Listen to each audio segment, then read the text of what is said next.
عثمان غنی رضی اللہ تعالیٰ عنہ کہتے ہیں شراب سے بچو فَإِنَّهَا أُمُّ الْخَبَائِثِ، یہ تمام برائیوں کی جڑ ہے۔ ترمذی کی صحیح روایت ہے، حضرت عثمان غنی کہتے ہیں کہ تمام برائیوں کی جڑ شراب ہے۔ مجھ سے کہا یہاں کے لوگوں نے مولوی صاحب شراب بہت زیادہ پی جا رہی ہے ہمارے یہاں، تھوڑا شراب پر بولیے گا۔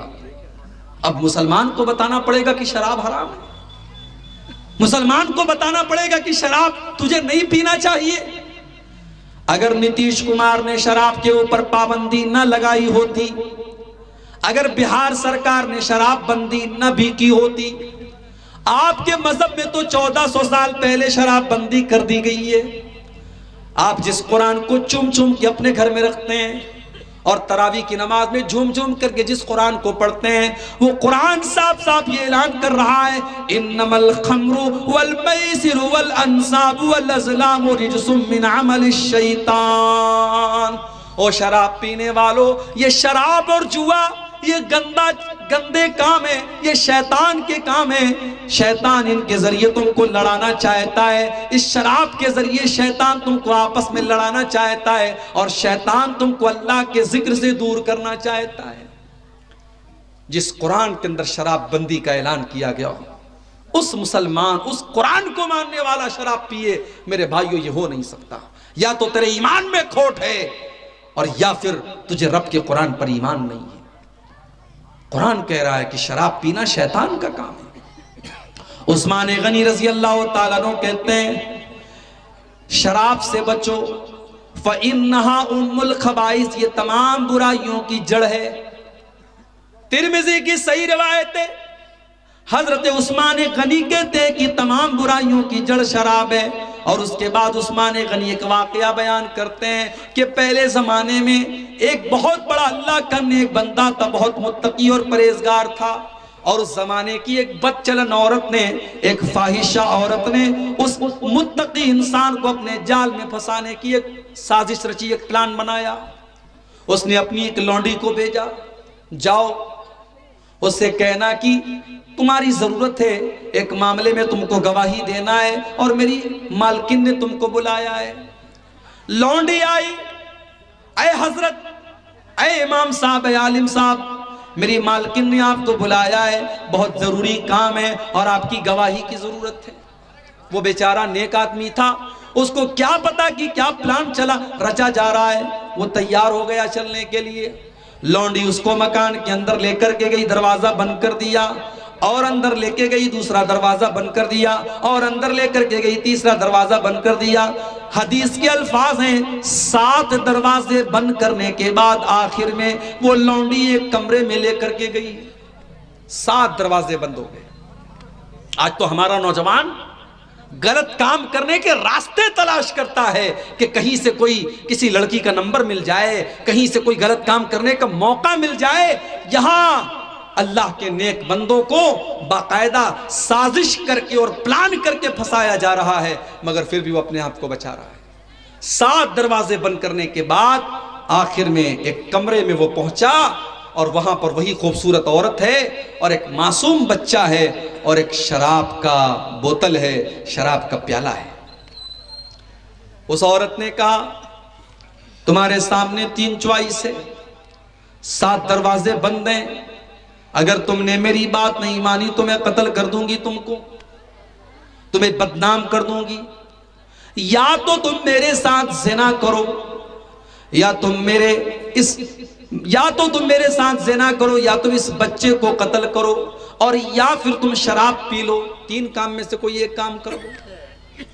اس کو لگا زنا کرنا تو بہت بڑا پاپ ہے، بچے کو قتل کرنا تو اس سے بڑا پاپ ہے، شراب ہی پی لیتا ہوں جان بچانے کے لیے، یہ ہلکا کام لگ رہا ہے۔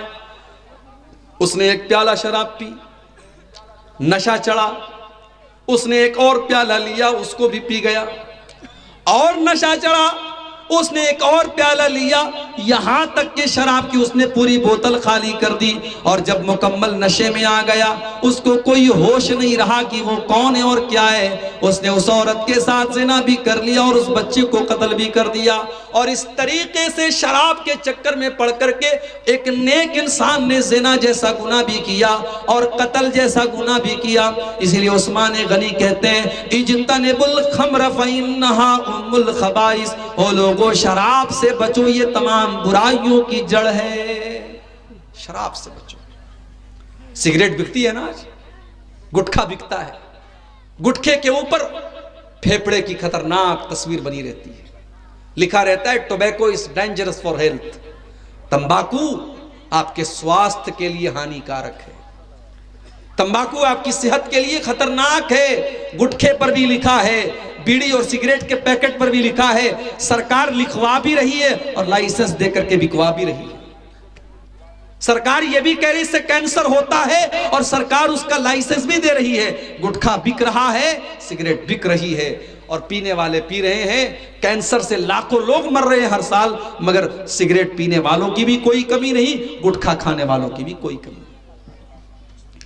لیکن 1400 سال پہلے جس ماحول میں لوگ شراب پینے کے عادی تھے اور لوگوں کے دسترخوان پر شراب پی جاتی تھی، کھانے کے ساتھ ساتھ شراب کی بوتل بھی رکھی جاتی تھی، جب اس ماحول میں قرآن کی یہ آیت نازل ہوتی ہے، اے ایمان والو انما الخمر والمیسر والانصاب والازلام رجس من عمل الشیطان، اے ایمان والو یہ شراب پینا، یہ جوا کھیلنا، یہ قسمت کا حال معلوم کرنے کے لیے پانسے کے تیر نکالنا، اور یہ غیر اللہ کے نام پر لوگوں کی آستانوں پہ جا کے سر جھکانا، یہ سارے کے سارے گندے کام ہیں، یہ شیطان کے کام ہیں، تم ان کاموں سے بچو۔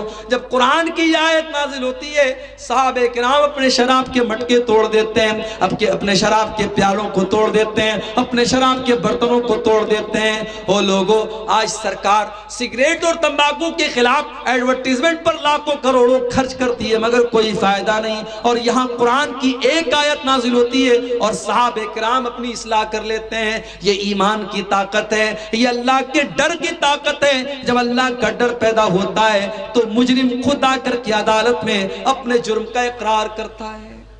اور آگے بڑھیے، عمر فاروق کا دور ہے، رات میں جب ساری دنیا اپنے بستر پہ سو رہی ہے، امیر المومنین راتوں میں اٹھ کر کے اپنے مدینہ کے گھر گھر کا چکر لگا رہے ہیں، کہیں کوئی بچہ بھوکا تو نہیں ہے، کہیں ایسا تو نہیں کہ کسی گھر میں اناج کی کمی ہے، کہیں ایسا تو نہیں کہ کسی گھر میں فاقہ ہو رہا ہے۔ ساری دنیا آرام سے سو رہی ہے اور امیر المومنین حضرت عمر فاروق مدینہ کا گشت لگا رہے ہیں، مدینہ کا چکر لگا رہے ہیں۔ ایک دن گشت کر رہے تھے، اچانک ایک مکان سے آواز آئی، ماں اور بیٹی میں بات چیت ہو رہی ہے۔ اس گھر میں دودھ کا کاروبار ہوتا تھا، ماں اپنی بیٹی سے کہہ رہی ہے کہ بیٹی جلدی سے اٹھ کر کے دودھ میں پانی ملا دے، صبح ہم کو دودھ بیچنے جانا ہے۔ بیٹی کہتی امی جان آپ نے سنا نہیں، امیر المومنین حضرت عمر فاروق کا آرڈیننس آیا ہے، ان کا قانون آیا ہے، ان کی طرف سے یہ اعلان آیا ہے کہ دودھ میں پانی ملانا جرم ہے، اپرادھ ہے اور اس کی سزا ملے گی۔ ماں نے کہا بیٹا رات کا سناٹا ہے، عمر اپنے گھر میں آرام سے لیٹا ہوگا، تو کیا عمر کی بات کر رہی ہے، جلدی سے اٹھ کے دودھ میں پانی ملا دے، بحث مت کر، صبح ہم کو دودھ بیچنے جانا ہے۔ ماں نے یہ جواب دیا۔ بیٹی کہتی امی جان آپ نے بالکل صحیح کہا، حضرت عمر فاروق تو اپنے گھر میں آرام سے سو رہے ہوں گے، اے امی جان مجھے بس ایک سوال کا جواب دے دیجئے، اگر عمر ہم کو نہیں دیکھ پا رہے ہیں فَرَبُّ عُمَرَ يَرَانَا، عمر کا رب تو ہم کو دیکھ رہا ہے، عمر نہیں دیکھ رہا ہے، عمر کا رب تو دیکھ رہا ہے۔ امی جان کل اللہ کی بارگاہ میں جب اللہ ہم سے پوچھے گا اور آپ سے پوچھے گا کہ تو میرے بندوں کو شدھ اور اصلی دودھ کے نام پر ملاوٹی دودھ بیچتی تھی، امی جان ہم کیا جواب دیں گے؟ امی جان یہ کام آپ مجھ سے مت کروائیے، اگر عمر نہیں دیکھ رہا ہے تو عمر کا رب ہم کو دیکھ رہا ہے۔ ماں خاموش ہو گئی، ماں چپ ہو گئی۔ حضرت عمر نے مکان کا نمبر نوٹ کر لیا، مکان کا نمبر نوٹ کر لیا، مکان کا لوکیشن نوٹ کر لیا۔ اگلے دن صبح اپنے سارے بچوں کو بلایا، اور اس پر غور کرنا، رشتہ کرنے جاتی ہیں جب ہماری مائیں اور بہنیں تو ان کو اپنے لنگور جیسے بیٹے کے لیے حور پہلے تلاش ہوتی ہے. ان کو لڑکا بیچارہ جتنا بھی لنگور ہو لیکن اس کے لیے حور چاہیے، ان کو خوبصورت بہو چاہیے. دینداری کون دیکھتا ہے بھائی؟ کتنی غریب بیٹیاں ہیں بیچاری جو عالمہ ہیں، دیندار ہیں، عزت دار گھرانے کی ہیں، مگر ان کے باپ کے پاس اپنے داماد کو دینے کے لیے 2 لاکھ 3 لاکھ کیش نہیں ہے، 4 ویلر اور 2 ویلر دینے کی طاقت نہیں ہے. غریب باپ کی بیٹیاں آج جوانی کی دہلیز کو پار کر رہی ہیں. کیوں؟ کیونکہ ہم جب رشتہ دیکھنے جاتے ہیں اور رشتہ کرنے جاتے ہیں تو ہماری نظر پہلے دولت پر ہوتی ہے، خوبصورتی پر ہوتی ہے. میرے بھائیوں، جب ہم نے رشتے کی شروعات ہی دینداری پر نہیں کی ہے تو پھر اگر گھر کو بگاڑنے والی بہو آتی ہے، ساس سے جھگڑا کرنے والی بہو آتی ہے اور شوہر پر حکم چلانے والی بہو آتی ہے تو ہمیں حیرت نہیں کرنا چاہیے. ہم اگر ببول کا پیڑ بوئیں گے تو آم نہیں نکلے گا. ہم نے آم کا پیڑ ہی نہیں بویا، ہم نے بویا ببول کا پیڑ ہے تو آم کہاں سے نکلے گا؟ ہم نے بنیاد ہی غلط رکھی ہے. ہم نے رشتے کی بنیاد کیا رکھی ہے؟ حضرت عمر فاروق اپنے گھر میں اپنے بچوں کو بلاتے ہیں. میرے بچوں، میں کل رات میں ایک لڑکی کی آواز سن کے آیا ہوں.